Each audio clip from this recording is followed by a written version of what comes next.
По повеќе од 5 недели, дали ќе заврши голготата на гостиварци конечно да добијат питка вода.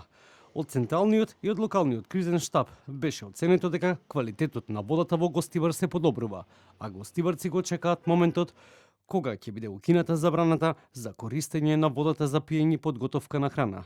Кризниот штаб за денеска најави пресконференција на која се очекува да се објават резултатите од последната анализа на водата. Доколку и тие бидат добри, тоа би значило дека се создаваат услови за укинување на забраната. Водата во изминатиот период се контролираше секојдневно од повеќе мерни места, а анализите се вршеа во 3 лаборатории. Од локалниот кризен штаб изминатите денови информираа дека резултатите покажуваат дека микробиолошката вода е веќе чиста, додека нивото на хлор постепено се доведува во соодветни граници.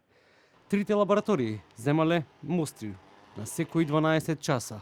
Водата е исправна според физичките, хемиските и микробиолошките параметри. Сепак, за забраната да биде укината потребни се 3 последователни резултати, кои ќе покажат дека водата ги исполнува условите за безбедно користење за пиење и подготовка на храна.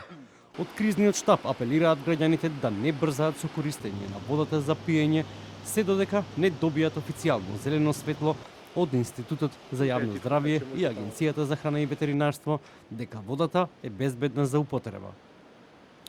Забраната за користење на водата за пиење и подготовка на храна ја донесла Агенцијата за храна и ветеринарство на 17 јули поради загаденост со фекалии и преголема количина на хлор.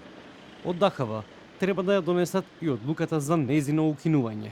Проверките ќе продолжат и во наредниот период, а ќе се работи на подобрување на снабдувањето во деловите од градот каде што притисокот на водата е многу слаб.